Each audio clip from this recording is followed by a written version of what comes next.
YouTube? Devin here again, coming at you with what I think will be the first of hopefully quite a few of what I'm hoping will be a popular playlist about, cutlery, entrenching tools, kind of edged military equipment. I did not expect to receive this as fast as I did, but what I have here is a reproduction, and not probably the best reproduction money can buy. And there's actually a couple gripes I have about it. But ultimately, we're going to check how good of a knife it actually is. So this is an actual, English made, so made in Sheffield, Fairbairn-Sykes fighting knife. It is the Generation 3 pattern. You can tell by the ringed grip here. But before we really get into this specific knife, we got to talk about a little bit of the history of the Fairbairn-Sykes knife. So the Fairbairn-Sykes fighting knife was developed in basically the post World War I life in Shanghai, China.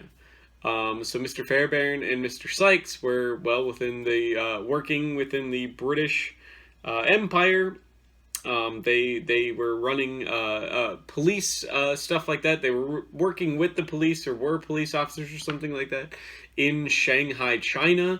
Fairbairn was the guy who actually invented the modern day SWAT team and their tactics, which is pretty cool if you haven't ever done any reading on him, of which I have done a lot, learning about this knife and trying to figure out that it is one of the ones that I needed to buy for my a giant hole in my collection. I don't have any fixed blade knives. So the Fairbairn-Sykes fighting knife is based off of what is often referred to as the Shanghai knife, and it's actually pretty much the same as most Shanghai knives. And what the Shanghai knives are a double-edged, long, thin blade, usually between 5 to 7 inches long, with a very simple cast handle, and it's held in place with a nut or sometimes just peened over on the end of the grip.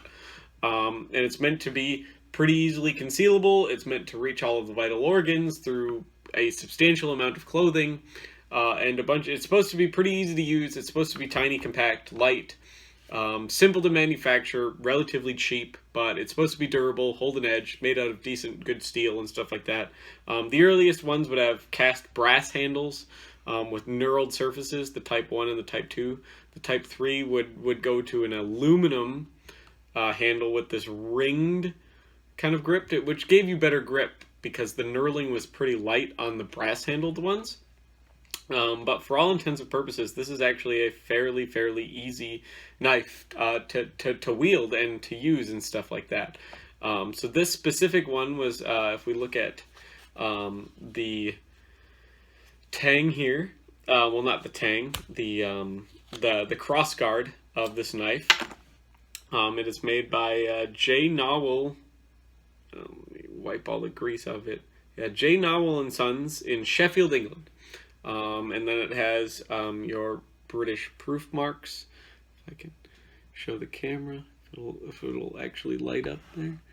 So your British proof marks, your broad arrow, and your keys in the diamond, which are also present here on the grip.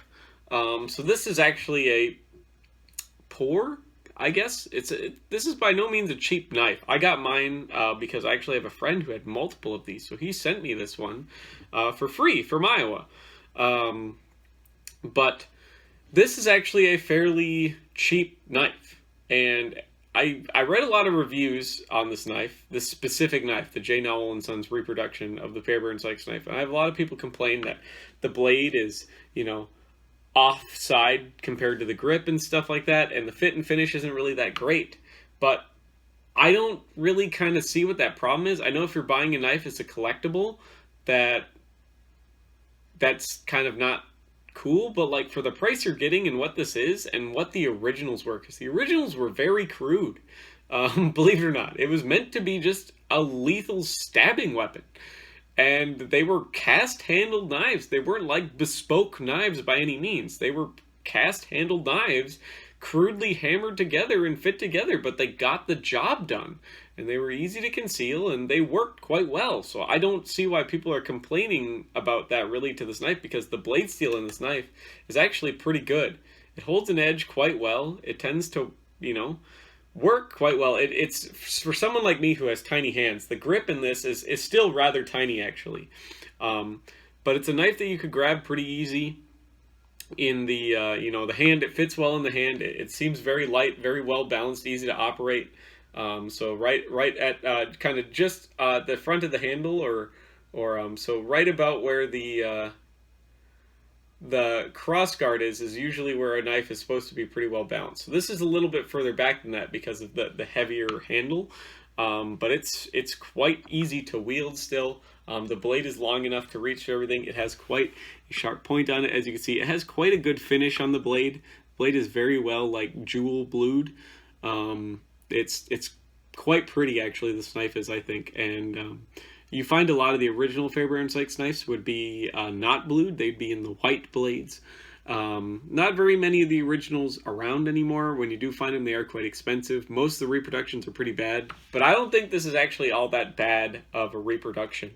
The one problem, I don't have any problems with the knife. The knife is designed to be crude from its very onset. But I do have a problem with the sheath. Now, the sheath here, I have a few problems with. For one, the leather isn't all that great. As a leather worker, it's not really all that great. The stitching leaves something to be desired too on it. It seems like this is a really thin gauge of thread for this type of like hard wearing piece of equipment. There's no reinforcement in this at all. So like the original Fairbairn-Sykes knife slings, sheaths would have, usually an insert in here inside the sheath to make sure that the knife would not penetrate through the leather. But this one, as you can see, is just leather. There's nothing to this. So every time you're putting this very sharp knife in the sheath, if you're not doing it very carefully, you're going to be cutting the inside of your sheath to absolute shit, and it'll eventually puncture and wear through, which I have a problem with. Also, I got this knife. This knife is pretty new, and you can see the elastic is pretty worn out, actually. You can see where it's already stretched and not, formed back to its original shape. And I've basically just even stopped using this securing strap, because basically you're supposed to slide that over, and so this is how it would normally sit while you're carrying it. And normally the original ones would have had a snap clasp over this, but these ones come with elastic, and it's not very good elastic. So I don't really have any problems with the knife per se, because the knife is designed to be crude. But I do have problems with the sheath, because the sheaths for the original Fairbairn-Sykes knives were actually quite nice.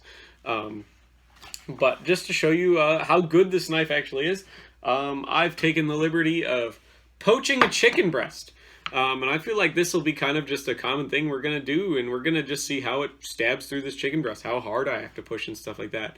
And then if this knife is sharp on the edge, which traditionally the Fairbairn-Sykes knives weren't really that sharp on the edge. They were meant to be a stabbing weapon. They're usually fairly dull on the edges, but a lot of people would put edges on them. But you don't traditionally see them with that sharp of an edge. It's more about the point. So first things first, we're gonna give it the old cut test right here, and we're gonna see if it goes through this cooked chicken breast. Not bad, actually. It cuts better than I thought it would. To be fair, it's not bad. This chicken breast is very hot, by the way. If you're wondering why I dropped it, it's very, very hot. Thing basically just stopped steaming. But now we will try to see how much force it takes to basically push through this chicken breast with the point. Okay, that wasn't very much at all. That went through pretty easy, and I was even kind of going against the grain there, the cross grain. As you can see, it's sliding through pretty easily. I'm not pushing all that hard. And this is against the fibers. If I go with the fibers to turn the blade horizontally, I'm sure, yeah, it goes through even easier. This is actually a fairly decent knife, and as you can see, a lot of the actual cuts on the chicken breast, which would be this channel right here, which is probably hard to see. There it is. This channel right here is actually, you can see the fibers were severed pretty easily, pretty well, it does its job. That's what I'll say. It does its job as a knife. It does stab quite well. It cuts reasonably well, considering the edge on the Fairbairn-Sykes, the original ones, weren't all that sharp. anyways, but a lot of guys would put edges on them. This one comes with a pretty okay edge. These can be had for around $100, by the way, if you are interested in getting a Fairbairn-Sykes fighting knife. They're not so bad, and if you do ever want to change out the grips or anything, it's literally just a nut. You take that nut out, and you could take the cross guard, the handle, and everything separated all from the blade, and you could put a different blade on it if you want. You're good with tools. You could put a brass handle on it, make it closer, more historic to the originals, which I actually might do, and cool stuff like that. But hopefully you like this video and you subscribe if you like this sort of thing. If you like this kind of format, I mean, if you're vegan, you probably aren't happy that I eat chicken breast, which I'm going to eat this now after this video. But hopefully you like this video, you subscribe if you like this sort of thing. If you have one of these knives or you're interested in one of these knives, that'd be very, very cool. I think it's a pretty good knife. I've always tended to be kind of somebody who was more of a longer, thinner type knife person. I've never been a really fancy knife person. I've always liked rather cruder knives as far as like looks go, but I'm not a big knife person in general. I don't know a whole lot about blade steel. I know a lot about helmet steel, but I don't know a lot about blade steel or what constitutes a good blade steel, or even what steel this knife is made from. But I think it's a fairly good knife for what it is. It holds up quite well. The point holds up quite well. The edge tends to hold up quite well. It's a very handy knife, so I don't have too many qualms with handling this thing. You can use it vertically with your thumb right up against the grip, or you can even really choke up on it, kind of like the old stilettos. How you would really use them is you would put your thumb up on the blade like this to make sure you could slide in between the ribs, because all of your important organs are in your rib cage, actually. You can survive a gut stab for quite a long time. So this was the whole idea, was to get through clothing and into the vital organs, in between the ribs. So it's actually a fairly good knife for that. So hopefully this video shows. If you would like to consider donating to the Patreon, it's all going to go to fun stuff, cool like this and everything like that, and especially buy chicken breasts, because I'm probably going to be going through a pretty good amount of them now. So, but all the other good stuff, I'll leave a link to the Patreon in the description. As little as $1 a month gets you into the Discord, which most YouTubers charge way more than that. There's a lot of good people in the Discord. The goal is to get to $100 on Patreon per month. We're at about 70, so if I get 30 more of you to donate $1, or one of you who's feeling super generous to donate 30, that'd be really, really awesome. So, or any combination of that in thereof. It all helps to go towards the channel, and that kind of support actually makes me want to keep making videos. So, thank you all for watching, and hopefully I can see all of you here in the next video. Bye-bye now.